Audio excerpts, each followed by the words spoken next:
భద్రాద్రి కొత్తగూడెం జిల్లా దమ్మపేట మండలం పలు గ్రామ పంచాయతీల్లో ఉపాధి హామీ కూలీలను భద్రాద్రి కొత్తగూడెం జిల్లా బీజేపీ జిల్లా కార్యదర్శి అశ్వరావుపేట నియోజకవర్గ BJP ST Morcha convener Madivi Ravi BJP ఎన్నికల ప్రచారంలో కలుసుకున్నారు.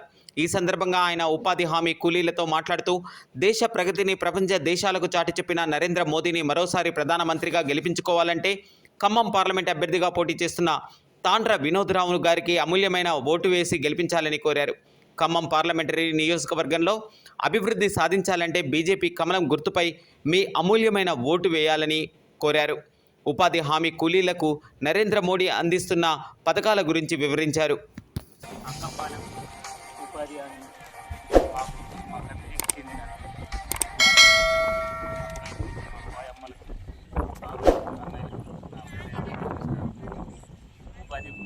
హామీకి వచ్చిన మా సోదరి సోదరులకు మరియు ఉన్న మా అంకంపాలెం ఎర్రగుంపుకు పొడిచెలగూడెం చెందిన కూలీలతో మా అన్నలతో అక్కలతో అందరికీ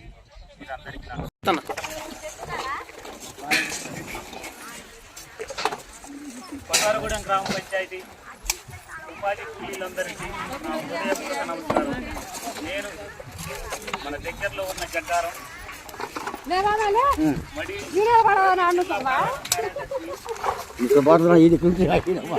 మాట్లాడటానికి ఉపాధి పని మా భర్తలు అక్కలు దాదాయిలకి బాబాయిలకి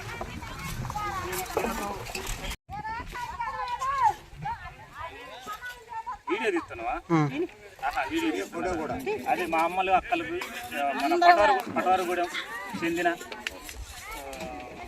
ఉపాధి పని కూలీలతో వాళ్ళతో మాట్లాడుకుంటూ ఉపాధి పనులకి సంబంధించిన మన నరేంద్ర మోడీ గారిని మళ్ళీ మూడోసారి ప్రధానమంత్రి చేయాలని, అదేవిధంగా మన ఖమ్మం పార్లమెంటు అభ్యర్థి తాండ్ర వినోద్రావు గారిని అత్యధిక మెజార్టీతో మన కమలం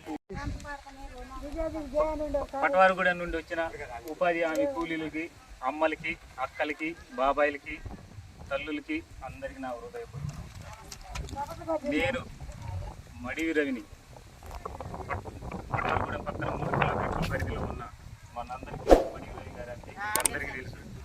నేను జిల్లా ప్రధాన కార్యదర్శిని, మన కొత్తగూడెం జిల్లాకి ప్రధాన కార్యదర్శిని మరియు నియోజకవర్గానికి మన ఎస్టీ మోర్చాలకి